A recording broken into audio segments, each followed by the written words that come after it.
So I come back home to have my child, and the plan is to sit home to take care of him, because I was really in love with motherhood at that point.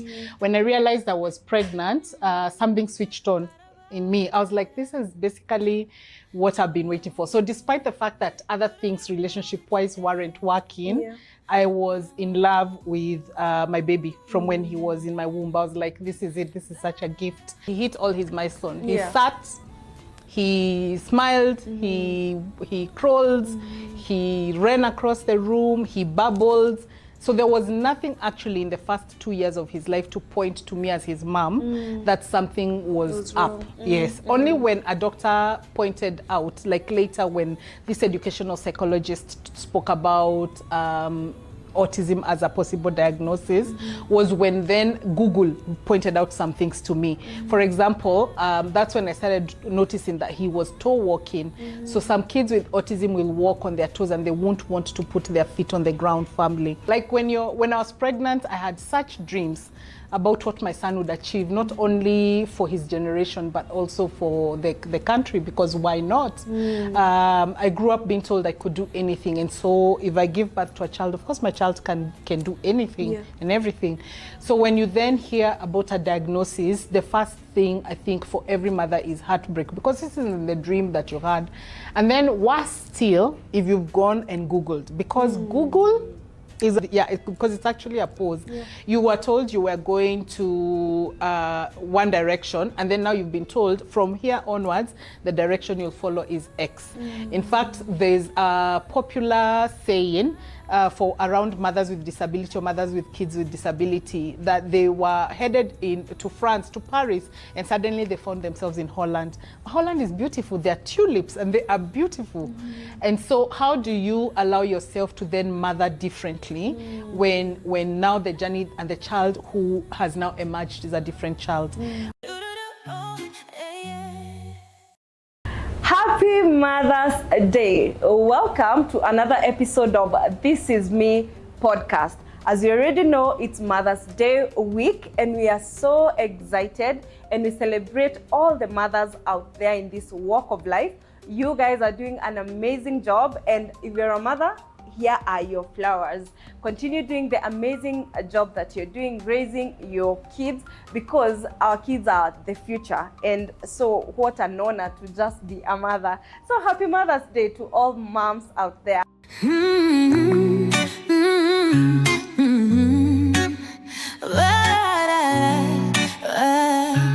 Oh yeah.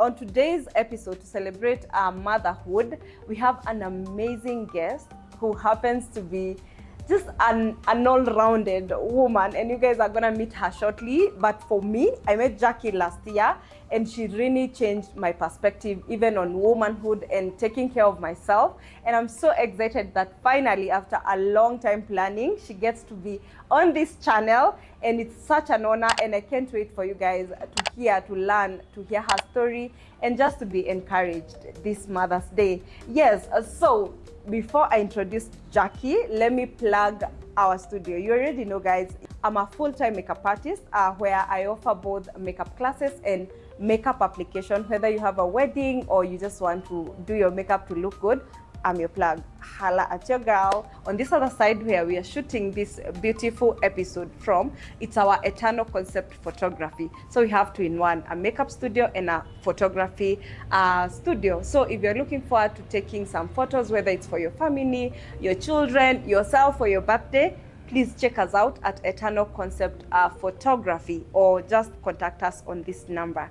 Yes, so without further ado, ladies and gentlemen, boys and girls, help me introduce the one and only, drum roll, Jaki! Right. So my name is Jaki Mathaga, Jacqueline Mathaga, but you can call me Jaki. I am very many things. I think I want to start by the most important and the thing that I think is fundamental and core to who I am, which is that I am a born-again believer. I am a lover of God. I love Jesus. I am my father's friend. My father in heaven loves me very much. So that's core and fundamental to who I am. But then also, the other thing that also makes up who I am a mom to a 19-year-old son who's on the autism spectrum. I have, and he's non-speaking as well. So he's 19, autistic, and non-speaking. I have 2 other girls. So I have 2 daughters as well. So they're my nieces, but they're my daughters. So my brother and my sister-in-law passed on a long while ago. And so these girls are mine now. So I have 2 daughters as well, 24 and 21, and Arthur is 19.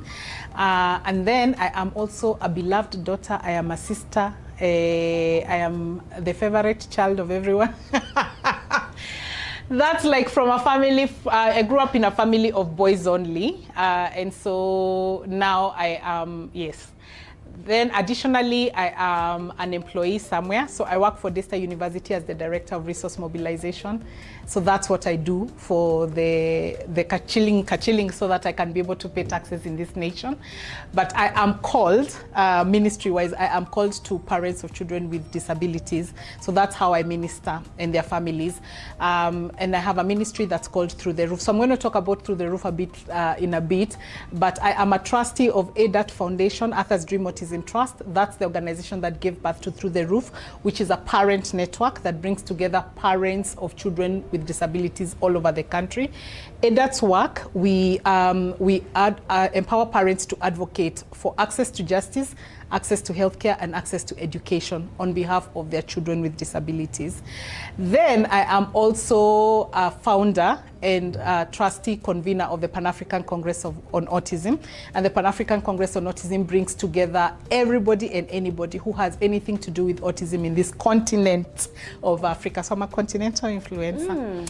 So, so PACA, with PACA we bring together doctors, therapists, parents, autistic persons themselves, therapists, anybody really who works with persons with disability to discuss solutions that are Afrocentric. Yeah, so very many things. On top of that, I know the opportunity to intro is usually very important. I'm also a doctoral student. So in a while, you're going to call me Dr. Jaki. Oh, Lord. So I'm finding time to do all these things by the grace of God. Wow. Wow. Yes. Guys, is this another people who make you feel like, what are you doing with your life? I'm here thinking, oh, I'm shooting episode, I'm a makeup artist, and then someone comes with a whole CV, Adi, you cannot keep up. Yes. Wow, what a woman. Wow. By the grace of Jesus. Wow. Yes, yes. Still, what a woman. Wow, it may be, okay, first of all, like I keep saying, like even in this episode, you know, when you meet someone, like you never really get to know, and especially for us, we met when you had come for a makeup class. First of all, Ebu Wambi, how that was. My goodness. Okay, so yeah, so this is my opportunity to plug the makeup classes. Yes. So a lot of times you're putting on makeup yourself, and I've always loved glamming myself up. So I was putting on foundation, I was putting on lipstick, I wasn't drawing my eyebrows. Yes, yes. Now I know the power of a good brow. But so when I started thinking about what do I need to get better at, doing my own makeup was one thing. So how do I walk around town not looking like I'm shining? Mshino on the face. So nowadays I can, you know, like I look matte throughout 24/7. Baby, I can go from, what do we say? Yeah, I can go from the office to an evening event and still look matte. But so I really am grateful, and it was fun. I think that's also the other thing about the makeup classes. It was fun. I got to meet Sam. I got to meet you. The examples, I still laugh. And you guys have become friends, and I'm grateful. Yes, and that's the beauty. And yes. Even for me, taking it back there is because most time when we encounter people in life, we just get to see that dimension of them. So for me, I know the Jaki who loves self-care, who is in a season where she's taking care of herself more, but I didn't even know about all those other many titles. Hey guys, hadi nisha kwa intimidated. I'm like, V, what are you doing with your life? Oh, but you're such a powerhouse, and you're such an amazing woman, and it's such an honor to have met you and to now have you as my friend. I really don't take it lightly. Thank you. Yes. So take us back. Maybe just give us a bit of a background. Who is Jaki? Because again, you're so many things. You're so beautiful, and your journey, like even the person you have become, is so beautiful to see. But I know it wasn't always that way. Maybe you can just take us back, give us a bit of background on Jaki, Jaki becoming the Jaki now we see. Yes. Yeah, and then we can move from there. Yeah. So I've grown up in a family with brothers only. Oh, so I've always been the only girl. Now you see. The favorite. No, ni siku yangu. Nikisikia nikiuliza some questions, please don't judge. I'm just learning for myself. The favorites of everyone. My brothers, my dad, my mom. And so I've grown up loved and knowing how it feels like to be loved. Primo in Mashinani. At that point, I think Athi River was Mashinani. Nowadays, you can call it squeeze in Itao. During the pandemic, it was Metropolitan near Nairobi. But way back when it was Mashinani for real, my parents were doing business there. So I grew up between Athi River and Kitengela. Okay. Went to primary school there, and then high school, I was a very clever girl. So let me plug my school as well. So I went to Kotet, I went to Loreto High School, Limuru. And then for campus, I started off at Maseno, but we were always on strike. And my dad was worried that his daughter would never finish. So he sent me to South Africa, to the University of KwaZulu-Natal to finish. So I ended up going to KwaZulu-Natal, and I fell in love with travel at that point, because I think once you leave the country and you see what there is beyond the borders, then you fall in love with it. So I've worked in various places. I lived in Tanzania for a while. Actually, the spelling of my name Jaki, the way I spell it Jaki, was because in TZ they used to call me Dada Jack. And I was like, no, I'm not Jack. You have to change that. Mimi ni Jaki. So what is the basic spelling from Jacqueline that you can get for Jaki? So it became Jaki, and I've loved it ever since. I've lived in the UK for a while. I've studied in the US. But I've always thought that no matter what you do, coming back home is what is valuable, because you then get to bring the experiences that you've had outside the country back to Kenya. Wow. Wow. From that part, even if you were to say that's it for today's episode, you guys have already learned like a lot. Like, I mean, like as you're speaking, I'm like, wow, how many lives have you lived, Jaki? Like, you make us feel like we haven't lived at all. When I was, this whole maneno of even loving to travel was before my son. So before my son was born, see, I'm a single chick, so why not? So if I needed, if I felt like the work was in TZ, why not go? If I felt that it was the UK, why not go? And that's the thing, again, I think with young people, that you need to explore. You need to make sure that you're doing the things that you want to do, and that you're not waiting. You're not waiting. This earth is God's. Wow. And he has created so many places, and we have permission to go to all of them. So you just have to align with his plans and what he has for you. And then just move. Me, I'm already encouraged.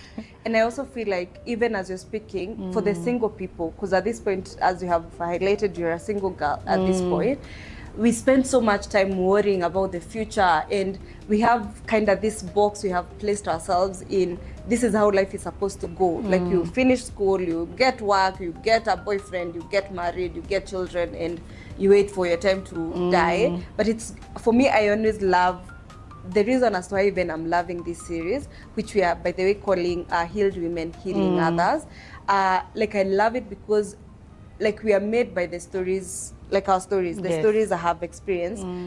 that is the only thing I can share. That is the only thing that I can even encourage someone else with. And it's different for everyone. And it's so beautiful to hear, because even for me, I'm like thinking about my single days and I'm like, okay, well, me.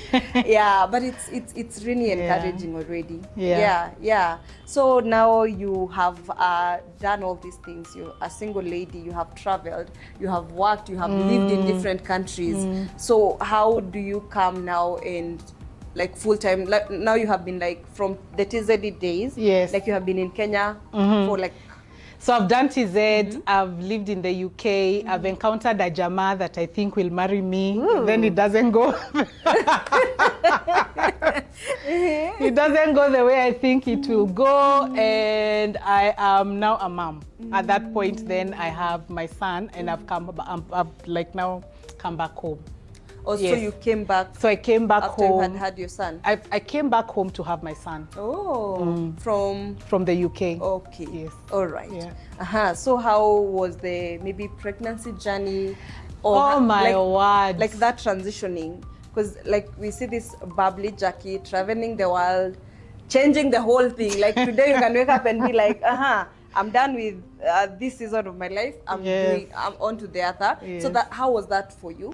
I'd always dreamt of being a mother, but I dreamt of being a mother in a marriage. Okay. So the whole single mothers thing wasn't a thing that I dreamt about. I don't think that there's ever a girl who ever wakes up and clothes and says, I'm gonna be a single mother. That's the thing I'm gonna do. But then things happen. You're going one side, you're serving the Lord, you're messing around because for sure, in that season, you're teaching Sunday school, but still messing around. Then yeah, so the pregnancy happens, and we agree with my parents that I'm going to come home because the Jama is not saying anything. And from the culture I come from, he has to say something in order for me to consider myself to be married. So I come back home to have my child, and the plan is to sit home to take care of him, because I was really in love with motherhood at that point. When I realized I was pregnant, something switched on in me. I was like, this is basically what I've been waiting for. So despite the fact that other things relationship-wise weren't working, I was in love with my baby from when he was in my womb. I was like, this is it. This is such a gift.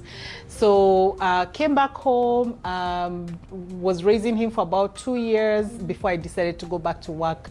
But now to just like fast forward, it wasn't, the pregnancy was kawaida. Okay. There was nothing wrong with I had a normal delivery.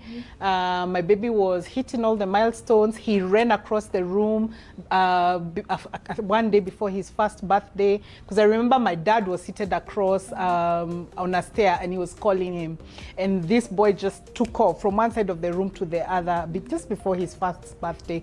So looking back even at those early days, there was nothing that would have indicated that would be dealing with disability in his later years. That wasn't it. So everybody, of course, then tells you that boys speak late. So I had sat down to wait for this son of mine to speak, and nobody was worried. He was a very bubbly child, and even if you meet him right now, he's a happy child. So if you think I laugh, my son is lovely. My son is, I think, the most loving human being ever. And so we are happy together, both of us. So he age 5, at around maybe when he was, when he was about 3 and something, had started I had gone back to work, and I had started then going into Google. You know, you Google, child not speaking, what do you do? One Sunday, my parents were in church, and there was somebody who was from Swaziland, and he was an education psychologist, and he was talking about the kind of child my son at that point was.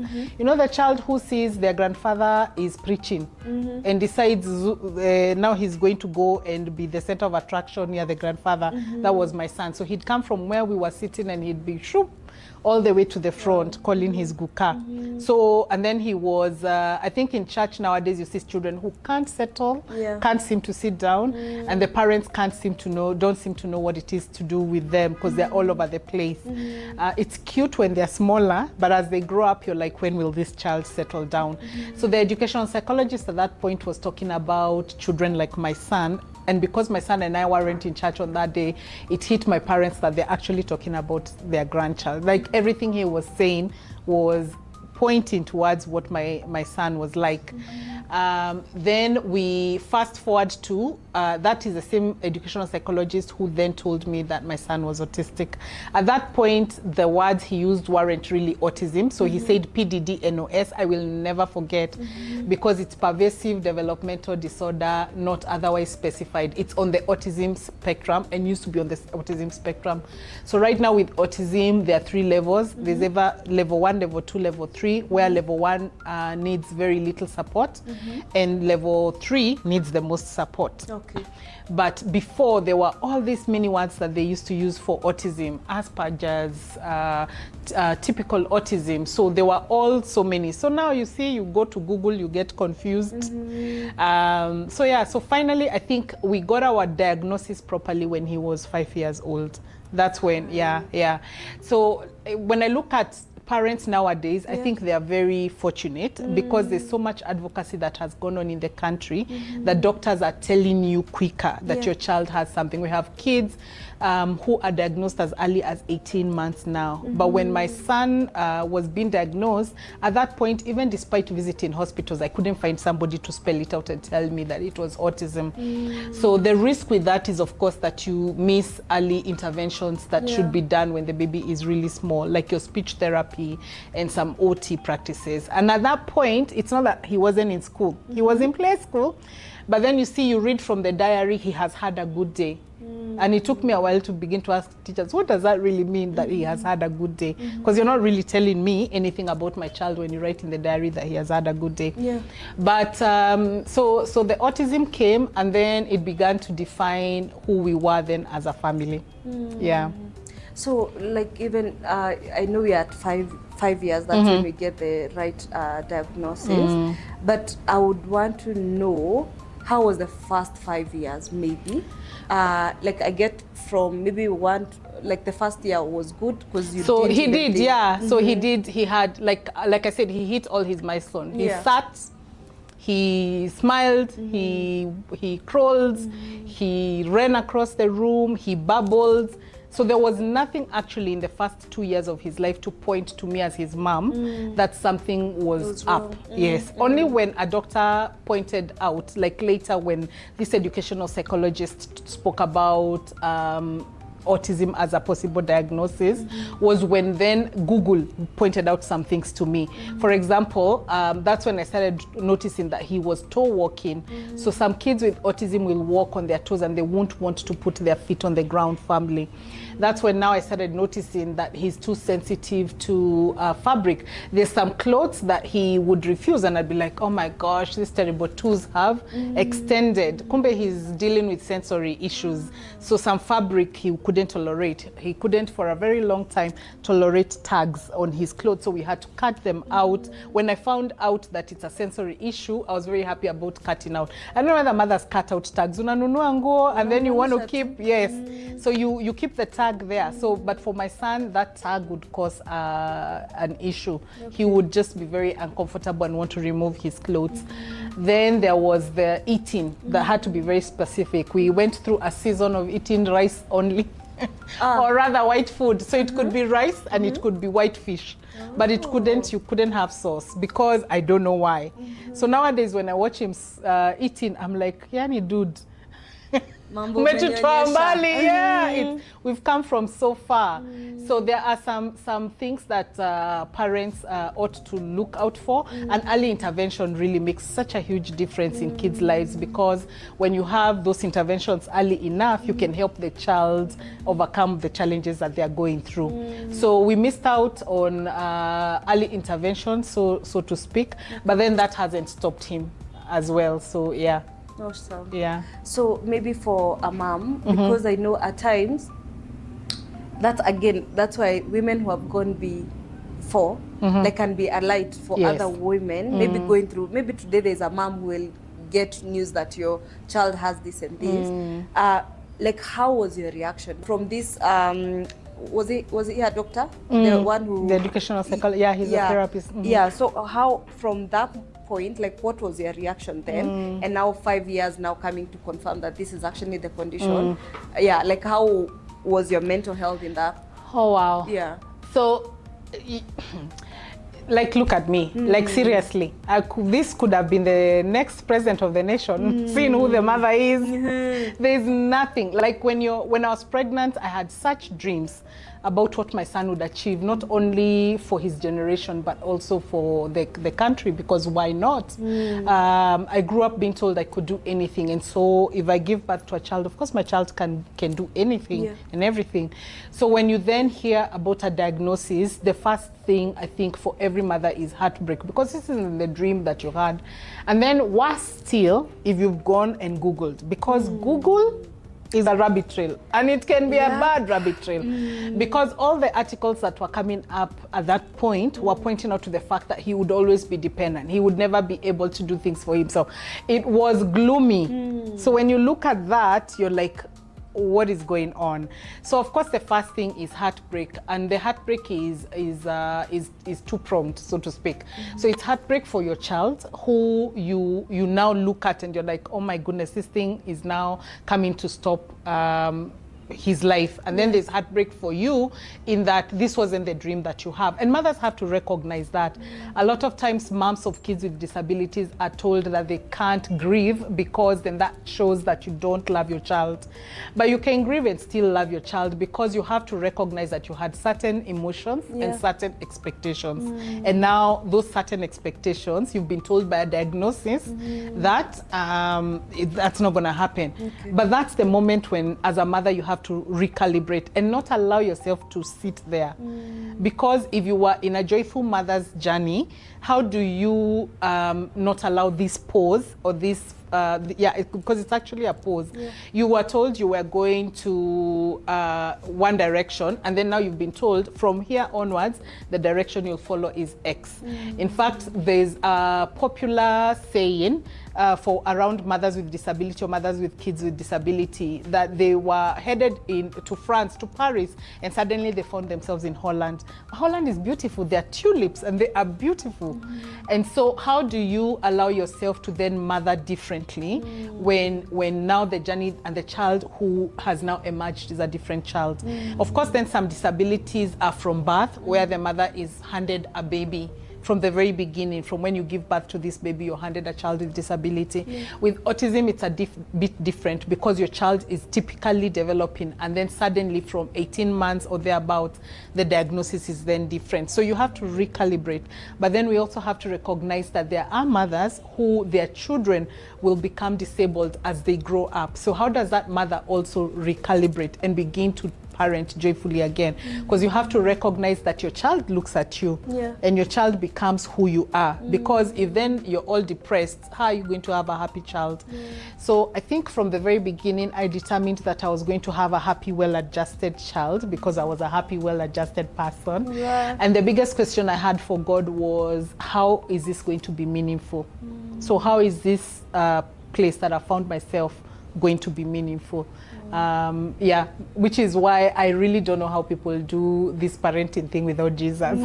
I have no idea how anybody would parent without Jesus. And especially, well, maybe other people who have typical kids could, but a parent of a child with disability, I don't know how you can carry that burden without Jesus with you.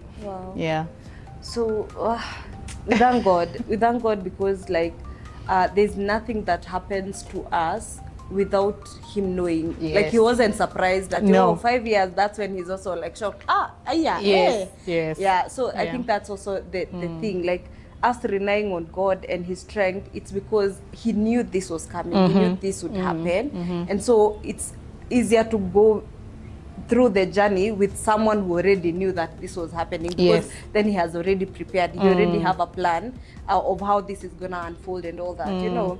But now here we are, you get the diagnosis and there's the grieving, and then now how do you turn around? Yes, I know you mentioned that you decided, but maybe how was that like practically for you? From this is the news, this is how I feel, I grieve, but then we have to move and we have to shift and still enjoy this journey. And yes, in as much as you involved God, I also feel like there's a lot of your willingness to like actually do it, because you can tell God, but every day wake up and complain and be like, God, why did you? But I think there's the self-will, or the willpower like in as much as we have been given the free will, so like how did you now partner with God to now becoming this person we see now with the 18-year-old Oh my who words. the way you, and then I also love, I think maybe how something you can pass on to the moms maybe with a child with disability. I love how you talk about your son, like in as much as that's who he is, but you also talk about other beautiful things about your son, and I think for me that is really beautiful to see. Yeah. So maybe just take us back to now. This is the news, this is the real truth now, this is what our lives is gonna be. Yes, I'm gonna grieve, but then how do we transition from the grieving to now raising this boy? Yeah. So let me take you a little bit back. So Okay. I have always, because I was brought up by parents who always served, like my parents have been church planters in the area in Athi River and Kitengela, I think, and so I grew up serving. Like there's a season where kama drum inachapwa church ni sisi. If there's a choir, it's us. Offertory, it is us, because that's what you do when your parents are church planting. So when I had reconciled myself back to God, had come back to God and said, okay, sawa, this journey, I realized I was pursuing things this way. Now here we are. It's me and my child and you. So of course, he got baptized because that's the kind of church then that we were going to. And then I was teaching Sunday school, went back to teaching Sunday school. So I'm teaching Sunday school and my little boy is there. And one day he gets lost. One of the things with autism is that the kids like to isolate themselves. So they'll go off and if the parent is not careful, in the blink of an eye, you can hear the child is lost. Like, because they're not, first of all, he has a communication deficit. So he's not telling you what he wants to do. Yeah. So when he moves away from other people, it's not like how another child would say, nimeenda to such and such a place. So during church, he got lost. I stepped out of Sunday school a little bit to go to the main church, and then felt something was not right, went back to ask for my child, and the other teachers were like, what do you mean? So it took me a while to find him. My youngest brother helped me find him in the church compound where he had gone to hide behind an older building. And then for me at that point, I was like, imagine I'm done. First and foremost, God, I don't understand what you're doing. Secondly, we can be in your house and I can be serving. And my child gets lost. Imagine I'm done. So that ushered in a period of a couple of Sundays where we sat in the house and I wasn't going to church. And then I was like, apana, imagine seriously we are fighting. Me and God have to fight. That's so. So I was like, Sasa, this friend of mine, the battle, I was feeling like, okay, so what is it exactly? So I left, I knew that Sunday wasn't going to be a church day. And so I found a church that had a Saturday service, and I'd sit at the back of church and really grumble. Really, like all my Saturday services, I'd be in church, but I just really went there to fight God. I'd be like, Sasa unafikiria unafanya? What exactly is going on with our lives? What is this you're doing to me? Have I not been faithful? You know, the things that you ask God, and then you're like, okay, yeah, yes, I've had a child out of wedlock, but you said you forgave me. So what is that? What's the problem? Why is this thing happening to my son? Why did you have to do this to us? So it took me a while to come to a Jeremiah 29:11 moment where you say, you know, that his plans over us are good and it's not to bring disaster. But in order for me to get to that place, I needed to have constant conversations with God, and he invites us. The Lord invites us constantly through his word to bring everything and all we are to him. I think one of the errors that people make is to take your issues and then try and deal with them outside of God's presence. Me, I would say, please take all your issues zote in front. As ugly as they are, as annoyed as you are, and that's why he's even given us Lamentations. Some of the Psalms and Lamentations as a book, the things people say over here, you ask God questions. People say, oh no, you shouldn't ask, but he wants us to take all that we are before him, and then he helps us relocate to what he was thinking, how he is thinking over us, and what his plan over us was. And so seated at the back of the church one particular Saturday, the Lord clearly told me that if I would trust me, he would show me what he would do with this whole story of my son's autism. Because I was like, how is this giving you glory? How is his having a disability even going to glorify you? So then that's when I started like trusting him with what I needed to do. At some point in that journey, I also thought that I didn't know how to pray. That may be the reason why my son was not being healed. Yeah. The reason why healing wasn't happening was because I didn't know how to pray right. Was not enough. And so I took an entire course on prayer. Hey, let me tell you. But the Lord loves me, and the Lord loves my son, because out of that story, Arthur's Dream Autism Trust was born. Out of that story, I was able to engage on a continental level, because that's what the Pan-African Congress on Autism is. Out of this story, we have Through the Roof, the parent network, because if I hadn't been willing to allow the Lord to do what he wanted to do with our lives, then I don't think I would be here. And then I don't think I'd be the kind of mother that I am. My son, I would do anything for. I would like stop, move, if like I knew today there was something that we needed to do, believe you me, we will leave. And that's the thing, the travel, the love for travel that I had before, that had to come back. And now, how does that travel include my son? And it's included some areas where I know now how to advocate for people who have autism and they need to travel out of the country, because believe you me, my son travels when I travel. Wow. So if I'm going somewhere and I'm able to have something that he can do while I'm traveling, then why not? That's why we have passports, and that's why people do get visas. Yeah. Wow. Yeah. So now you're here, you talk to God, and he tells you that I'm going to use this for my glory. So that gave you some sort of peace. And did you transition like instantly? Like I get that point, maybe it was probably like a while. And even as you're speaking, I'm just thinking about how the enemy uses our pain to just like pin and tell us as many lies, because his agenda is to break us. Yes. And whenever he gets like a moment, he doesn't waste it. And that's why he's like making you think, is it because I'm not forgiven? Is it because, but you see, that's not what the word says. When the word says that you're forgiven, like Jesus forgets. He forgets that you ever did those. But then the enemy is bringing the mind and the thoughts of like, maybe it's because you got a child out of wedlock. But God is a good father. He'll never do anything bad as a form of punishment. It's not like our parents, you know. And so even as you're speaking, I'm just like, I hope for a mother out there listening and maybe has been asking questions on like, what did I do? You know, even the parable of the guy who was sick, and he asked, and the disciples asked Jesus, why? Was it the Parents' sin? Yeah, you know, and Jesus said no, because that's not the kind of God we serve. The kind of God we serve is a God who forgives and he forgets. He's a kind of who separates us as far as the east is from the west, and our sins he remembers them no more, and he's not out there looking and being like, oh, inagojea afanye kitu ndio nimpunish. But you see, the work of the enemy, again, I think we have repeated this over and over, almost on every episode, is to kill, steal, and destroy. And at that moment, the enemy knew, now I've got Jaki. Now she's second guessing you. Now she doesn't even want anything to do with you. And in that moment, it's very easy. But what a God we serve, that he still, even in that moment, called you back and gave you clarity on like, I'm gonna actually use this for my glory. So now there we are, you have it from the Father, and you know like it's not gonna be easy, but I don't have to do it alone. So how now has life been since then? So there's always then the moment between when you hear and the moment when you step out in obedience. So when I knew, okay, Sawa, so he's going to do something about it, and that settled my heart a little bit.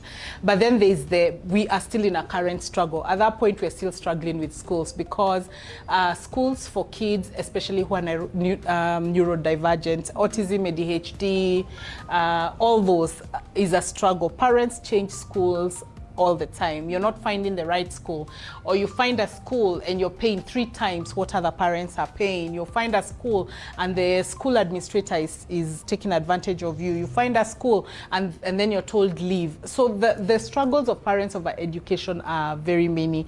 So at that point, I started also trying to find other parents like me, because I was like, so what are people really doing? I found an online group at that point, and then like through engaging, I started then defining also for myself what my particular calling was, because you can't follow somebody else's calling. So what exactly is the Lord asking me to do? So in 2016, Arthur's Dream Autism Trust was born, registered. But before then, I had already started like doing advocacy. And advocacy around education looks as simple as, if a parent is looking for a school, do I know what school I can recommend? Nowadays, I say I don't do the recommendations, because on the Through the Roof parent, other parents need to be empowered to do the same thing that I do. So if somebody tells me, Jackie, can you recommend a school? I'm like, you will join our platform, you will ask parents, and the parents will tell you out of their experience what school they're taking their kids to. That way, then you can make a good judgment. And the same goes with a therapist. If you're looking for a therapist, I'll say, not recommending. In the platform, ask moms, who are you using for your kids? Because every parent who has a child who has a disability needs to get to a point where you know that your experience is useful for somebody else, and that it isn't just for you. And you can live life just saying that this has happened to me. Or you can live life knowing that, yes, we're still going through, we're still trying to figure it out, but I know something that a new parent who has a diagnosed kid doesn't know. And so like my focus has become, how do I empower parents so that they are helping each other, so that each parent reaches another parent. In my early days, I remember if I couldn't afford therapy, I knew somebody who could afford therapy. And so I would ask them, you know, like, what's your therapist saying? And that's kind of the same thing that I encourage parents to do. Ask somebody who has access to something you don't have, how they're navigating it. If they are your friend, they'll even sneak a question to their therapist that might be able to help you. But in this journey, you can't walk alone. You can't really walk alone. You need other people who have similar experiences, who then become your village and your people as you walk along. Over time, I've had parents who've been told so many crazy, weird things that I've been very fortunate not to have heard from anybody who loves me, like, you know, the causes for disability, like, why is your child disabled? Moms are told, oh, it's because you used a contraceptive, it's because you are a single mom, it's because you didn't name your child right. So figuring out what your belief is about disability is very important, because it means that you're not going to allow the enemy to then speak through other people to discourage you, and that you're going to firmly focus on what it is Jesus says about your child. Because when he says he has a good plan, it doesn't mean that it's a good plan for Jackie only. It means that it's a good plan for Jackie's son. So he as an individual, my child as an individual, God has a good plan for him. So it's not just me. So sometimes as mothers, our destinies, we see them as intertwined with our kids, but our kids have also their own destiny, and God has a plan over them that might be somehow intertwined with ours, but it is his plan over them. So recognizing that even though a child has a challenge or a disability, that the Lord has a plan over them is something that a mother has to do. Otherwise, the devil will take you left, right, and center. And you can only always go back to the manufacturer to ask, so what's the plan? Because that's what I'll do. Many times I've cried and asked the Lord, so I'm not seeing this plan. Your word tells me you have a plan, but at the moment we're struggling with school. I don't see what your good plan is. This looks like it's driving us towards disaster. So definitely it's not from you. So what's really going on? And those moments allow me to relocate myself back to what is the Lord saying over my son, and what do I want to continue speaking over his life, so that as he grows up, he is all that his God intended him to be. So eventually you got a school? Hey, we have been to many. Oh my goodness, we have been to many schools. From the point my child was in play school, oh my word, we have bought many uniforms. We have bought many uniforms, but I can still say my uniforms do not equal the uniforms of a mom I once met in Eldoret, who told me that she had 17 sets of uniforms. 17 sets. What is 17 times 2? Ziko kwa sanduku. They were in suitcases. her child is autistic. Yani, you go to this school, they tell you a thing. You go to this school, they tell you they'll admit, but within week one, they're like, we don't do that. So we have a problem in this country, even though the CBC curriculum is really well tailored for children who have challenges learning. Yeah. The teachers who should be teaching special ed are teaching other subjects in the schools, and schools don't have those spaces. We are also not doing inclusion right, because people think of autism like, let's build a center over here and send them over there to go and learn, versus really integrating them. Because if you think about how you raise your children, you don't raise the one with disability in another room and all the other kids somewhere else. But in this nation, that's what we've done. The ones with disability, they're meant to go to another corner to learn, and then everybody else here. And that creates a problem, because then it slows down acceptance of the rest of the country towards disability, and it slows down inclusion of our kids. It slows down other people demanding, because really, if somebody is the one who's in the margins, the ones who are inside the circle are the ones who are supposed to be saying, no, this one is in the margins, we ought to bring them in. But now, if we continue to separate them, it means that those who don't have disabilities are not advocating. Advocacy isn't the role of a parent only. Advocacy is the entire family, the entire community. All of us should be really appalled that in our schools, we don't have inclusion. Every single school in Kenya should have kids with disabilities, and not one and not two. There should be many, because those kids are in our home. I had the stats the other day, and I guess these are probably American statistics, so I wonder what our statistics are like, that 1 in 31 kids have autism. Ebu wewe hesabu. How many kids, how many mothers in maternity wards have given birth today, at this hour, right now? And then imagine 1 in every 31 of those kids will have autism. Yeah. And I think even we have seen even in the news where, because now of that frustration of schools not accepting, you find their kids left at home without anyone to take care of them. Yes. There's so many bad things I've heard about those. And I think it's also frustrating for a parent. Yes. Did you ever feel like quitting taking him to school? I never quit, thankfully. I mean, it did get stressful, because like when you're paying 3 or 4 times the fees in a school, it gets frustrating, because then you're broke. You want your child to be in school, but you're broke. The frustration, I think, a lot of times is with other people. Like, why can't you see what I can see about my child? Why can't you just be willing to give a little bit of time so that he can learn? Because I know he can learn. And we've had demonstrations of him learning. I've traveled with him and seen him in the presence of therapists and experts out of this country. And I'm like, is this really the same child who teachers tell me about in Kenya, because I've seen him blossom. So then I know that it's the expertise, it's the willingness of teachers to include, it's the willingness of other people to advocate that then causes our children to kind of not have the same access to education as other kids. I mean, we got to the age of 16, and at 16 in a school that we loved, he was told, don't come back. I mean, what do you do as a mother? There's nothing you can do as a mother. So transition services also are lacking in this country, where you find that you have kids who are 16, 14, 15, 16, 17, 18, 20. I mean, kids even at 21, some of them are still in high school. But for kids with disability, a majority of them from the age of 14 are not in school. So, and we're not asking why, which is why I'm saying it's a society problem that those without disability are not advocating for those with a disability. It should really be something that causes people to sit up. And we have very beautiful policies, by the way, in this country. People come to Kenya to copy our policies on disability and inclusion, but what are we doing? Yeah.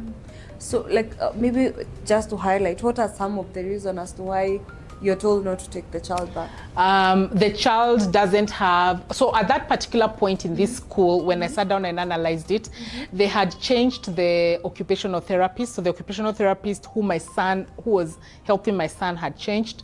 The teacher, the class teacher who was his teacher, and he was a special needs teacher, had changed employment. So they were in a place where they did not have the right teachers. And so instead of looking for the right teachers, the solution was to tell my son to go away, not to come back. it's a sad situation, but then moving on with Jesus, you say, Sawa, this is where you have us. What is the lesson for me, and how should I move then my advocacy to the next level? Because what it demonstrated for me at that point, because I'd become comfortable and happy, my son is in school and he's thriving, and so this loophole is thrown, and then I realized, okay, Sawa, so there's a gap in transition in this country. So sometimes I tell the Lord, I really don't want to be a for example. Please, Lord. Strong soldier. I am not your strongest soldier. Please do not use. I did not sign up. Asubuhi, I did not say, you know, this ni finyange. I really don't want to be finyangwa at all. Please, I don't want to be an example or a for example. But if his plans over us are for good and not disaster, even that situation of him being asked to leave school is an opportunity for us. So the thing is to ask, what's the opportunity in Christ for this? And the opportunity for me is the new advocacy space is transition services. These kids who are that age, who will then transition into adulthood, watafanya nini?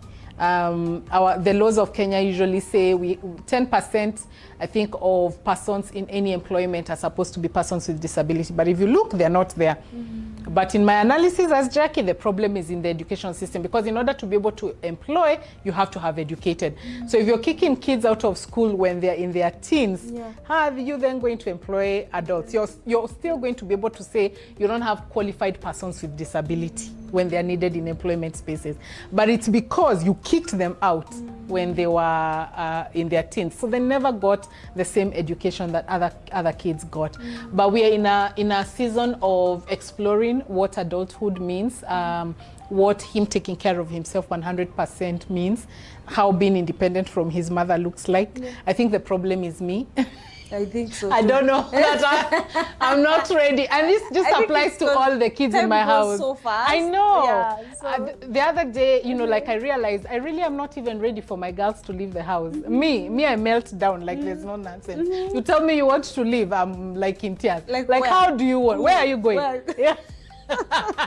So then when I started like thinking about what looking after myself looks like, that's the makeup session. That's me learning to play golf, me learning to do flower arrangement. I don't know what else it is. You know, the things that I do for myself are the things that that point to the fact that I really want my kids to be independent, and so I have to find other things apart from mothering that then I can do, because otherwise the nest will be very empty. And I fully trust the Lord that even my son will live independently. And so I must prepare and work towards that day when he's living independently. So let me take you back, and I know we have seen this story, especially through your eyes. But if you don't mind, also you can share maybe your son's name, like maybe 10 us from his, like now, because you're the mother, of course, you see his him developing, becoming now a young man. Maybe how has that been the journey? And especially now, even with the school frustrations, maybe you can share from what you have heard from him and how you have seen him react. Because I think as well, sometimes it's very easy to see, like now you as Jackie, and how this makes you feel, and it's easy to share that because it's your own personal experience. But I think for a mother out there, maybe who doesn't understand how would my son be feeling, and some who has young ones who don't know how life will unfold, maybe what are some of those things that you know maybe through this journey, one, they have affected your son in these ways, and also some of the ways that you have seen him like rise and overcome some of the challenges. So okay, so my son's name is Arthur. When he was younger, I never used to want to use his name in social media, but he's 19 right now, so that's an adult in Kenya. I think the saddest thing for me as a mother was to watch him have an expectation of going to school and then not have it. I mean, that really broke my heart.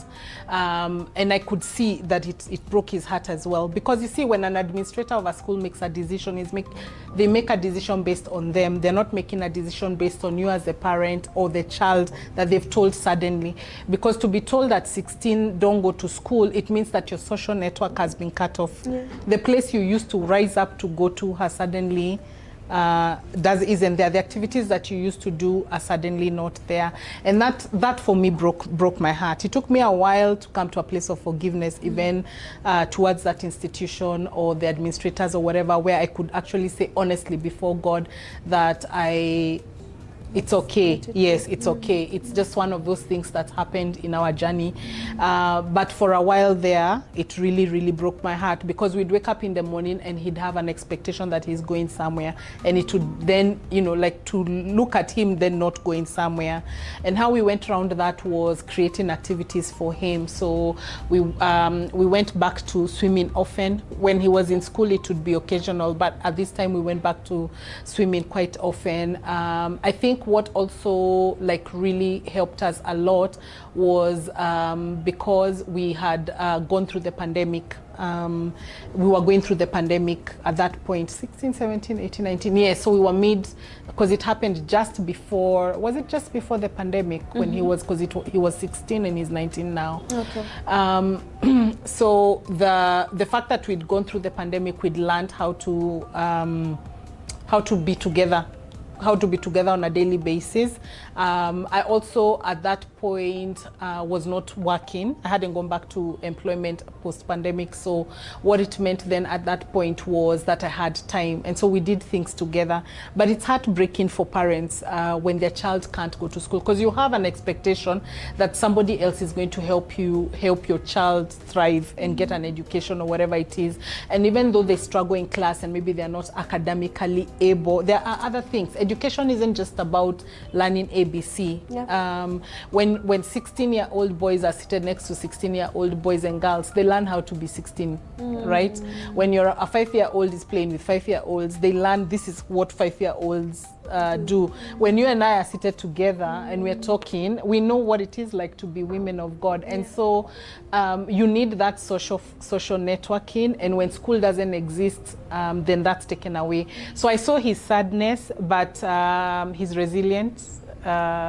Yeah. That Arthur had he hit all the milestone. Maybe I would want to know for his condition, what are the things that he struggled with most, and what are the things that he thrives?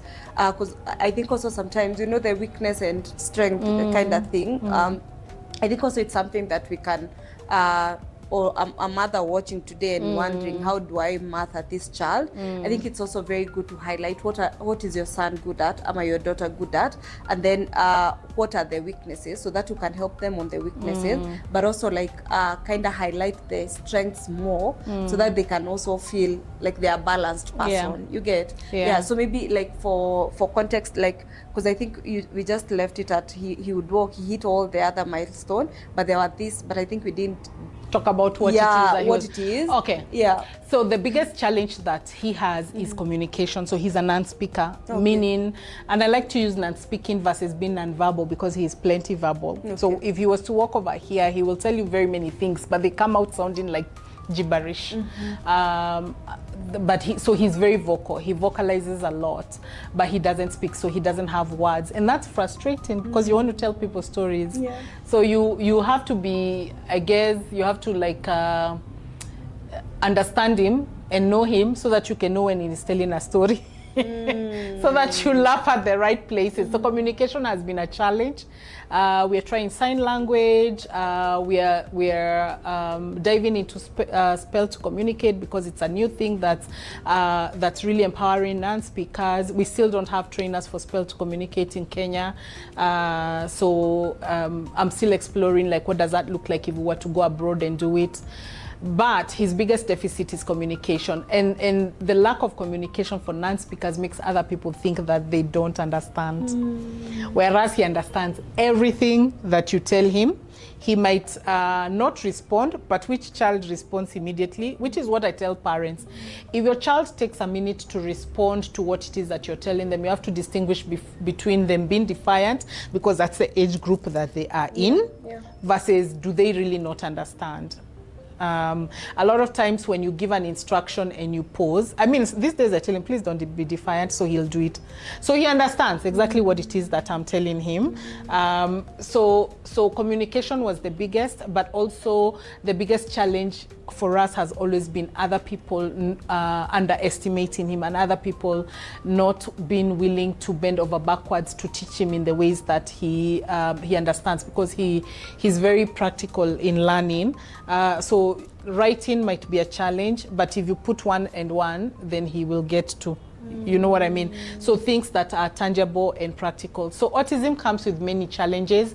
There are parents who currently are struggling with toileting, and they're wondering whether their child will ever go to the toilet properly. And I don't mean because they don't go to the toilet, but because for kids with autism, sometimes sitting on that potty is a challenge. Maybe it's the shape of the potty, the color of the potty. The parent has to be the investigator to figure out if your child is not doing something, why is it that they're not doing it? If they're not being able to sit in the toilet, is it the color of the toilet? Is it the sound of flashing water?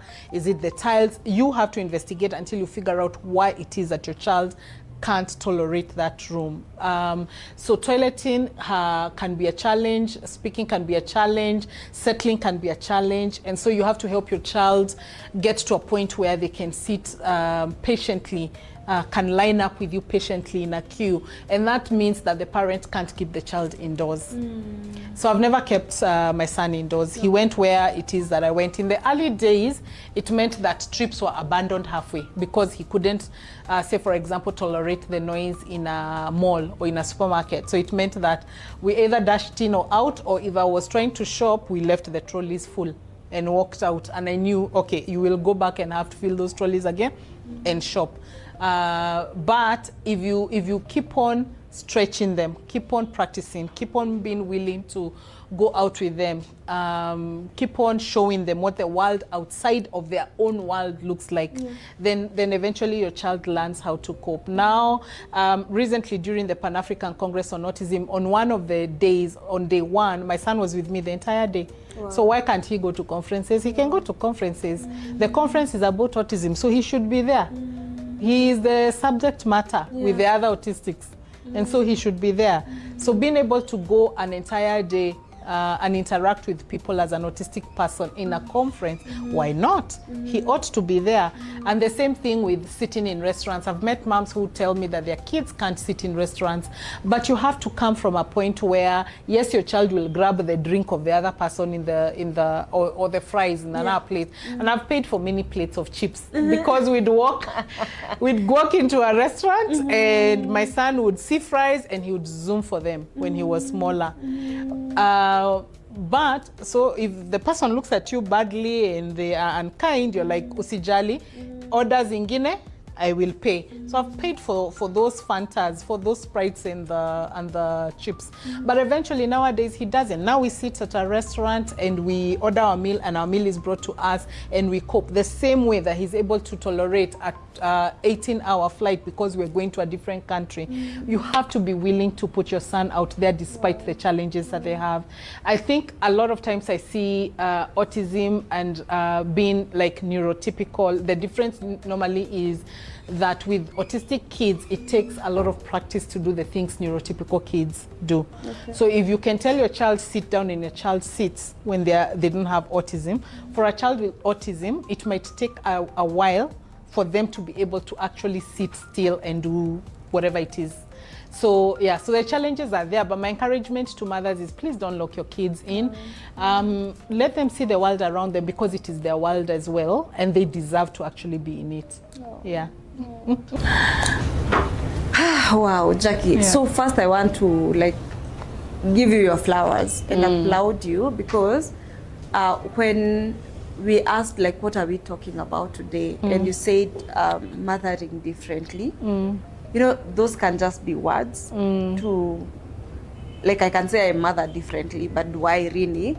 But from your story, I'm just, if I was your son, I would hug you so tightly right now because I truly feel like you have given your child the chance to live fully.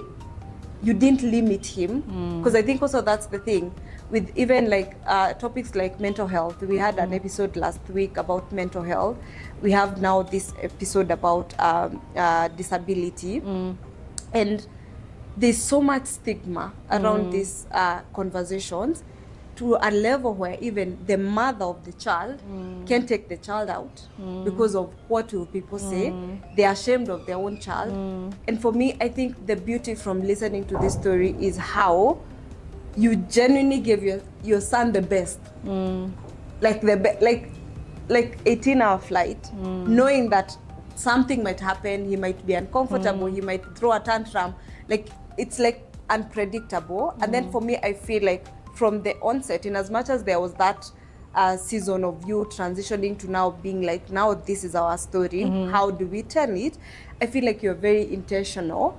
And that's why, like, I mean, I feel like there's no one better to do the advocacy, even on like now from a point of like, I am a mother of a disabled child, because I feel like you're not just like a victim, you're just like, this is a life, they deserve to have a voice, they're here for a reason, they're here for a purpose. And then you have not just known that, you have actualized that to be true for them, to live a full life, you know. And for me, I'm just like, wow, Jaki, wow. Like, I just feel like it's such a beautiful thing that you didn't view your son's disability as like a brokenness or someone who has no future, but you are very intentional from even the way you're telling the story. Like, it's almost like it's just a normal, it's just like a normal thing. It's just parenting differently. And you have embraced that journey so much to a level where you're speaking and I'm just like, even me thinking, how am I mothering my own children? Like, because it's one thing to say like, this is the vision I have for my kids, this is the dreams I have for my children, but you actually taking charge and being like, I have to do this differently, and actually doing it, for me, it's like mind-blowing. So I think even as we conclude and all that, I feel like you need to touch on community, because I think even from the moment we first interacted and we were talking, and I also love that that's not something you shy away from sharing, you know. Like, I don't even know how to put it because the words are failing me right now, but you haven't made it a victim kind of story. You have made it your own, and it's beautiful, even with its own shortcoming, even with its own the unknown. Right now, you said you're figuring how adulthood will look like, but you have, it's like almost, it's a maze, and you're trying to, you know, and you're enjoying it through. So that's very beautiful to watch and hear. But I think maybe we can mention on community, like, because I know your parents have played a big role. And also you mentioned that your brother-in-law and my brothers, okay. So so obviously the person that I see is because I have support. The person that you see is because I have support. So from a family perspective, it's my brothers and it's my sister-in-law and it's my parents, particularly my parents, because anytime I have to travel for work, Arthur can like very seamlessly go to his grandparents, and that's been such a huge blessing. If you had to ask me one of the biggest gifts God has given me, it's the gift of parents.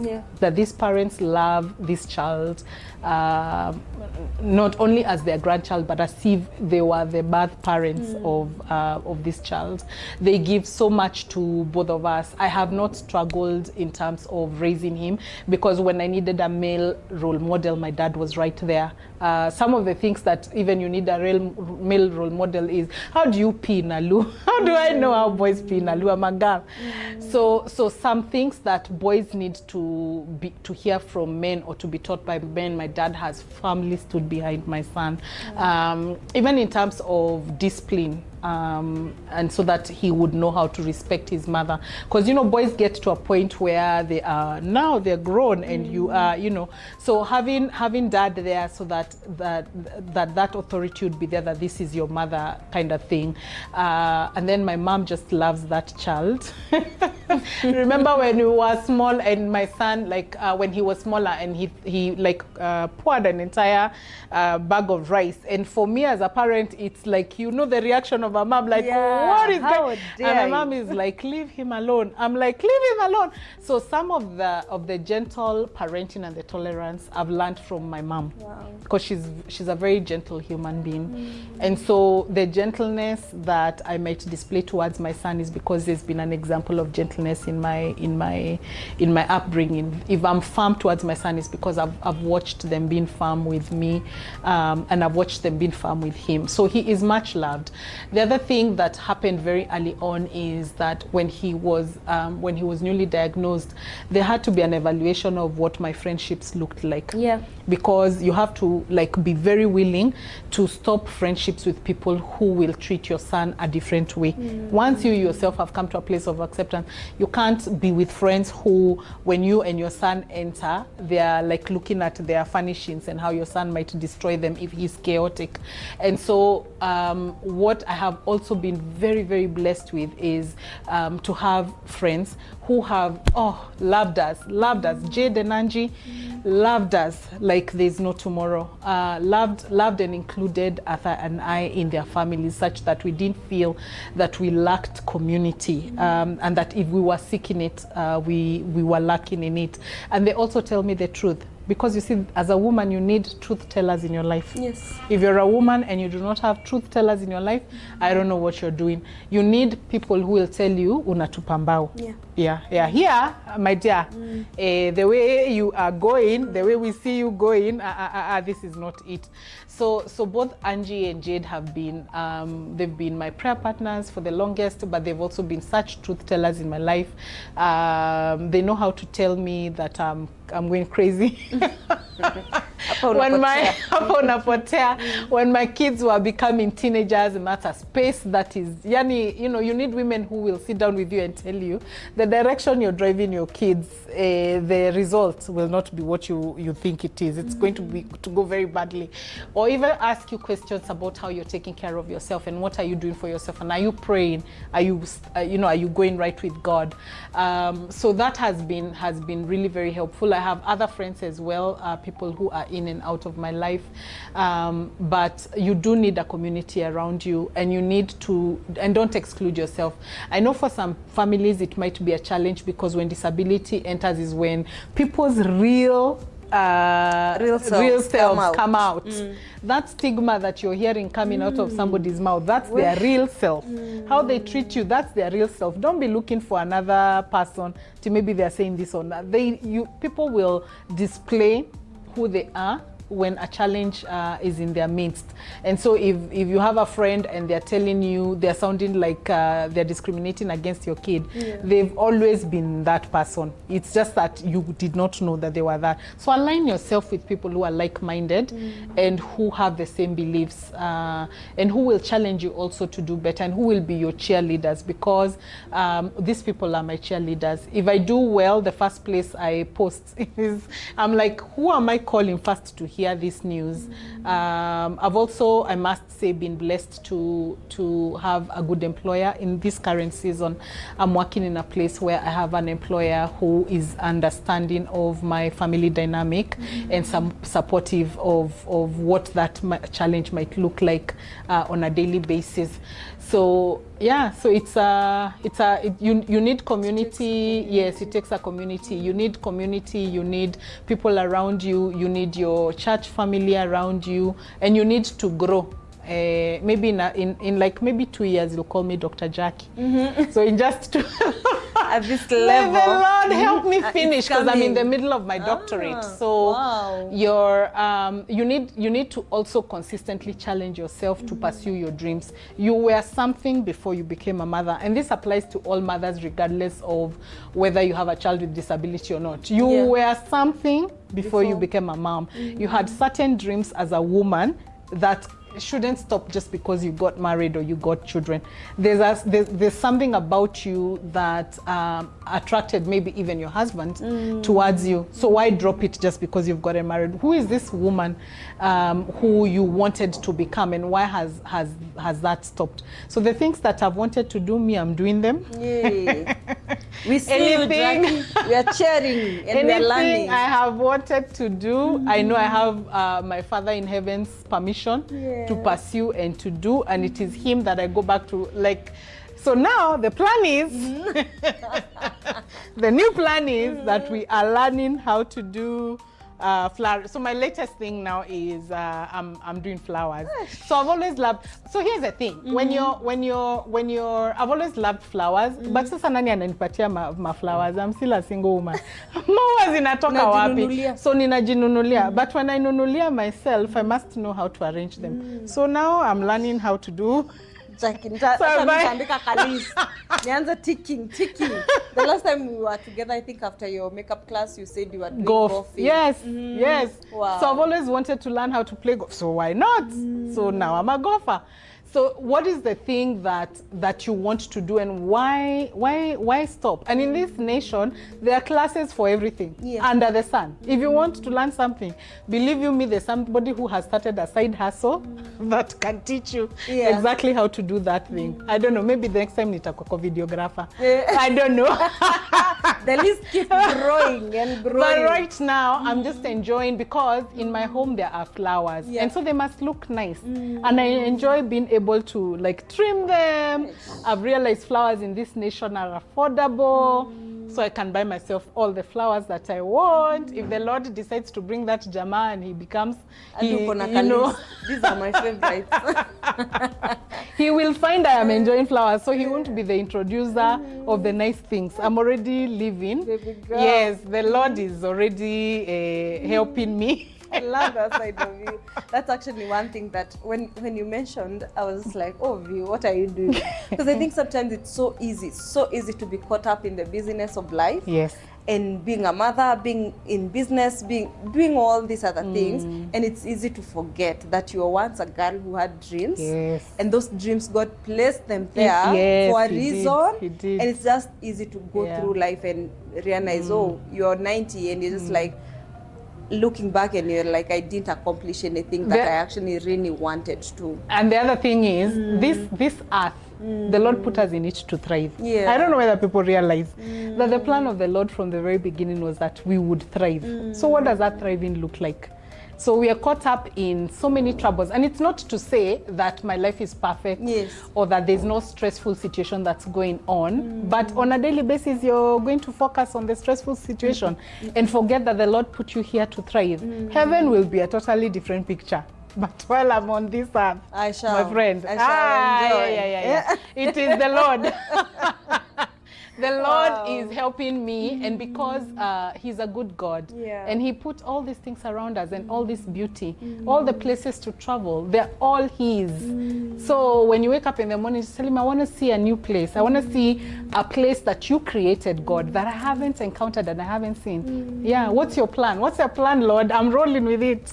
You know, another thing I'm just picking is how you're such a girly girl with God. I am. You know, and I think that's a beautiful space because I think we grow up thinking God is this person that ni must nipange lines zangu before niende mbele yake, and all that is good. It's good to prepare. He's the king and all that. But I think there's beauty in being authentic even with God, like telling Him your heart, not from how big of words that come out of your mouth, but even in the smallest things, even in the desires that He has placed in your heart, and involving Him even on things that seems adio. You get Sindio, and He wants that. I remember when I was younger, one day, like looking at the mirror and telling the Lord, I had long hair. See, the last time when I was doing makeup, my hair was like all over. Sasa nika afro. Very nice. A different it's a different one. I'm a redhead now. I'm enjoying it. I'd always wanted to do dyed hair, and now, you know, I have dyed hair. But I like looking at the mirror and saying, Lord, I really, really, really want my hair to grow long. And you know, I had long hair. So people, if the things that concern us really matter to God, it's everything about me as Jaki, and not just my troubles. It's everything really, because He created me and He delights in me. Actually, I think there's a verse in the Bible that talks about God delighting in us. And so what does that look like? What is it for the Lord to delight in you? And so I'm in pursuit of my Father's heart. and the things that bring him joy. And part of that is also me being joyful in the world that he has created. Even as I ask him on a daily basis, what are you doing so that I might partner in it? And in the space that he's called me to, which is this space of disability, what is he doing that I might align myself and do it as he does it? You know, where is he sending me? But in the meantime, man, you have to laugh and you have to have, I love it so much. I love it so much for you.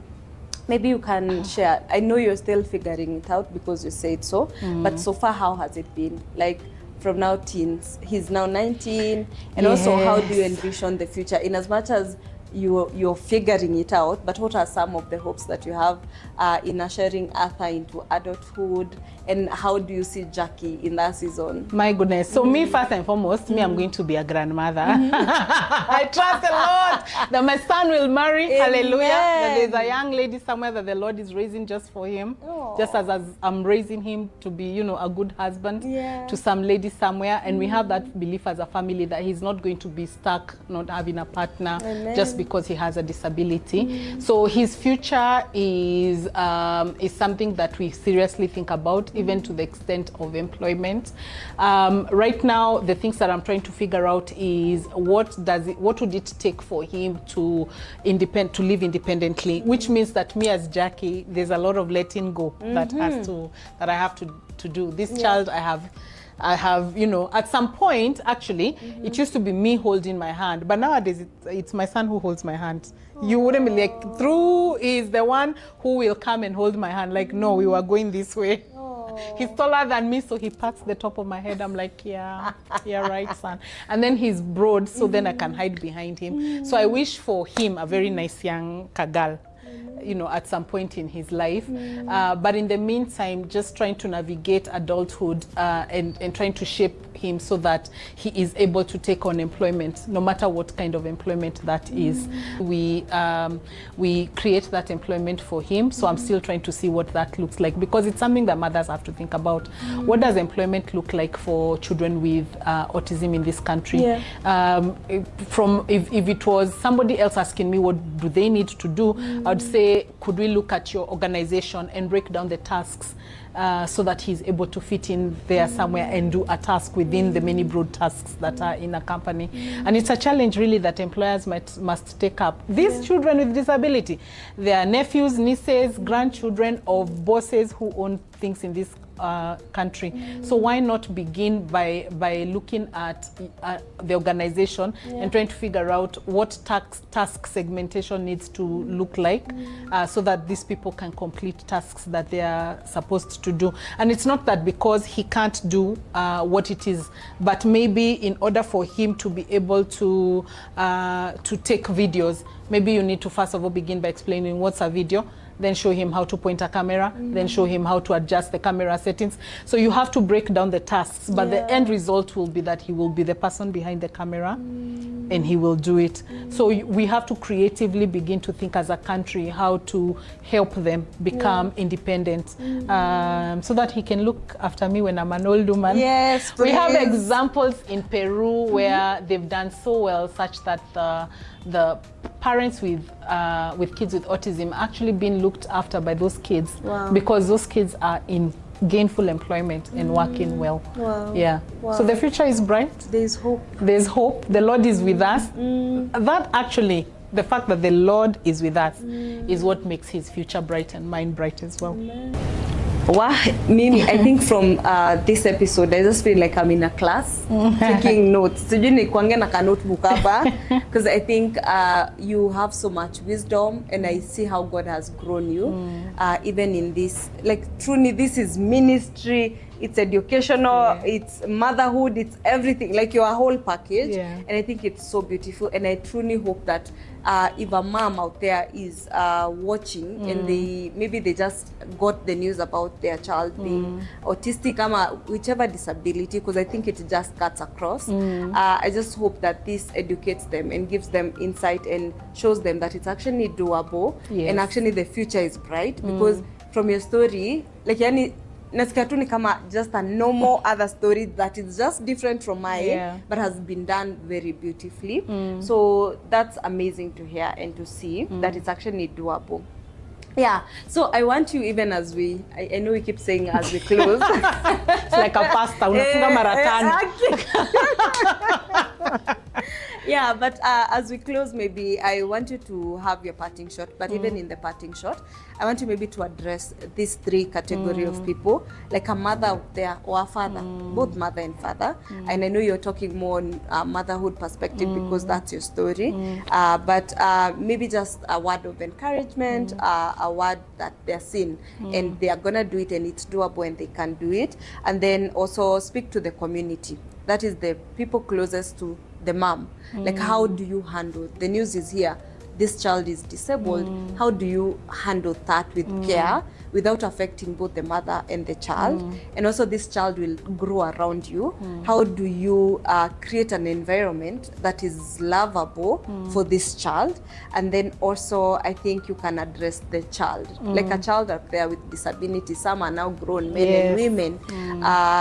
For a child who maybe just figured it out and maybe they can hear you and be encouraged, like what is one word that, or like something that you could say to them, and any other thing that maybe tumeacha and you really wanted to highlight it, because again, this is me podcast where healed women heal others, and women acting as the light at the end of the tunnel for another woman who is in the dark, to follow that light and know that it's doable, that it will get easier, and that God got you, and if he did it for Jaki, he can also do it for you.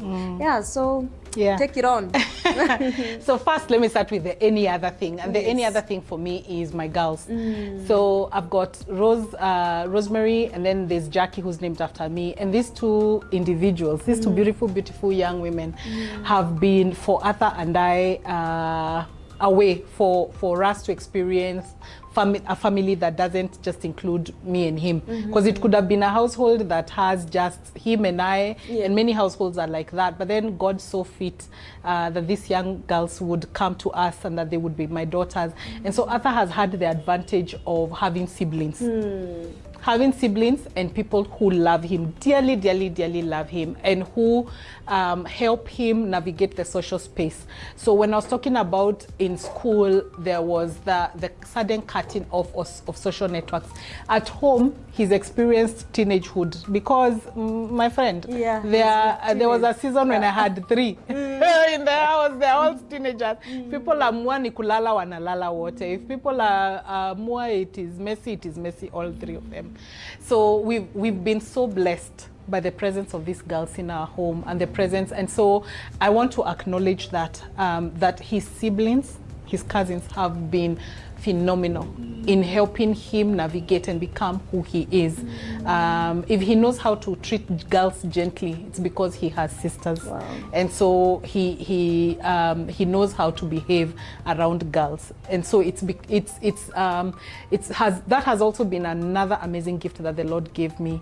I wouldn't have wished, of course, for my brother to pass on or my sister-in-law not to be with us, but the fact that they are not here allowed the girls to be with me, and by them being with me, then it added to our family, and I'm eternally grateful. I love these girls too. Yes.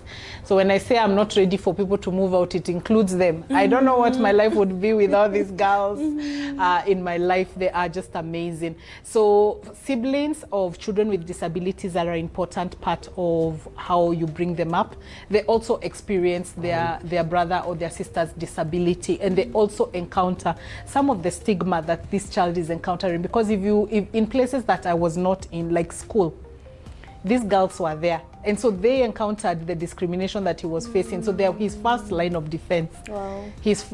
So they also felt bad when he was being discriminated against, and so this formation that they've gone through because they have a sibling with a disability is a key part of who they are becoming. They're such gentle girls as well, and they have empathy. Really, I think sometimes too much empathy. When I was leaving home today, one of the things that I saw was many bags, because yesterday they were sorting clothes so that they can go and give to our children. So I'm like, whose children are you?